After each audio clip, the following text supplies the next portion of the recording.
ಎಲ್ಲರಿಗೂ ಬೆಳಗಿನ ಶುಭೋದಯ. ಈ ದಿನ ದಸರಾ ನವರಾತ್ರಿಯ 3ನೇ ದಿನ ಆಗಿರೋದ್ರಿಂದ ನಾವು ಕಾಳಿಕಾ ದೇವಸ್ಥಾನದಲ್ಲಿ ನಾವು ಎಲೆ ಪೂಜೆಯನ್ನು ಮಾಡಿಸಿದ್ವಿ ಸ್ನೇಹಿತರೆ. ಹಾಗಾಗಿ ನಾನು ಸ್ವಲ್ಪ ವಿಡಿಯೋನ ಮಾಡಿದ್ದೀನಿ, ಅದನ್ನೇ ನಿಮ್ಮ ಹತ್ರ ನಾನು ಹಂಚ್ಕೊಳ್ತಾ ಇದ್ದೀನಿ. ದಸರಾ ನವರಾತ್ರಿಯಲ್ಲಿ ಅಮ್ಮನವರು 9 ಅವತಾರದಲ್ಲಿ ಈ ದಿನ 3ನೇ ಅವತಾರದಲ್ಲಿ ಅಮ್ಮನವರು ಕಾಣಿಸ್ಕೊಳ್ತಾರೆ.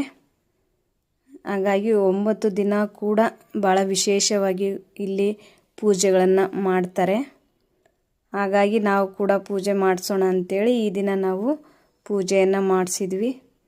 ಹೆಣ್ಮಕ್ಳಿಗೆ ದಸರಾ ಹಬ್ಬ ಅಂದ್ರೇ ಭಾಳ ವಿಶೇಷ, ಯಾಕಂದರೆ ಹೆಣ್ಮಕ್ಳ ಹಬ್ಬ ಆಗಿರುತ್ತೆ. ಇದು ಭಾಳ ಬೆಳಿಗ್ಗೆನೇ ಬೇಗ ಎದ್ದು ಬನ್ನಿ ಮಹಾಂಕಾಳಿ ದೇವಸ್ಥಾನಕ್ಕೆ ಎಲ್ಲರೂ 6 ಗಂಟೆ ಒಳಗಡೆ ಹೋಗಿ ಪೂಜೆ ಮಾಡಿಕೊಂಡು ಬರ್ತೀವಿ. ಎಲ್ಲ ಹೆಣ್ಮಕ್ಳಿಗೂ ಭಾಳ ಇದೊಂದು ವಿಜೃಂಭಣೆಯಿಂದ ಈ ಹಬ್ಬವನ್ನು ನಾವು ಮಾಡ್ಕೊತೀವಿ ಮನೆಯಲ್ಲೆಲ್ಲ. ದೇವಿಗೆ 9 ದಿನಾನೂ ಪೂಜೆ ಮಾಡೋದ್ರಿಂದ ನಮ್ಮ ಇಷ್ಟಾರ್ಥಗಳು ನಮಗೆ ಸಿದ್ಧಿ ಆಗ್ತಾವ ಅನ್ನೋ ಒಂದು ವಿಷಯದಿಂದ ನಾವು ಪೂಜೆಯನ್ನು ಮಾಡ್ತೀವಿ ಎಲ್ಲ ಹೆಣ್ಮಕ್ಳು.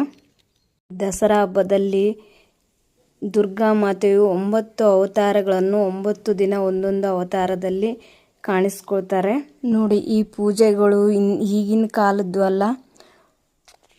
ದಸರಾ ಹಬ್ಬ ಅಂದ್ರೇ ಬನ್ನಿ ಮರ ನಮಗೆಲ್ಲರಿಗೂ ನೆನಪಿಗೆ ಬರುತ್ತೆ. ಅಂದರೆ ದಸರಾ ಶರನ್ನವರಾತ್ರಿ ಅಂತ ಕೂಡ ಕೆಲವರು ಅಂತೀರ. ಅದೇ ರೀತಿ ಶಮಿ ವೃಕ್ಷ ಅಂತ ಕೂಡ ಬನ್ನಿ ಮರವನ್ನು ನಾವು ಕರಿತೀವಿ. ಇದು ಈಗಿನ ಕಾಲದಿಂದನೂ ಪೂಜೆ ಮಾಡ್ಕೊತ ಬಂದಿರೋದ್ರಲ್ಲ. ಮೊದಲಿಗೆ ರಾಮ ಸೀತೆಯರ ಕಾಲ ಅಂದರೆ ತ್ರೇತಾಯುಗದಲ್ಲಿ ರಾಮನು ಕೂಡ ಪೂಜೆಯನ್ನು ಮಾಡಿದ್ದಾರೆ. ಅದೇ ರೀತಿ ದ್ವಾಪರ ಯುಗದಲ್ಲಿ ಪಾಂಡವರು ಮಾಡಿದರು. ಅದೇ ಕಲಿಯುಗದಂದ್ರೆ ನಾವು ಈಗಿನ ಕಾಲದಲ್ಲಿ ಕೂಡ ರಾಜ ಮಹಾರಾಜರು ಕೂಡ ಈ ದಸರಾ ಹಬ್ಬದಲ್ಲಿ ಬನ್ನಿ ಮರದ ಪೂಜೆಯನ್ನು ಮಾಡ್ತಾನೆ ಬಂದಿದ್ದಾರೆ. ಈಗೆಲ್ಲ ನೋಡಬೇಕು, ಮೈಸೂರು ದಸರಾದಲ್ಲಿ ವಿಶೇಷವಾಗಿ ಬನ್ನಿ ಮರದ ಪೂಜೆಯನ್ನು ಮಾಡ್ತಾರೆ.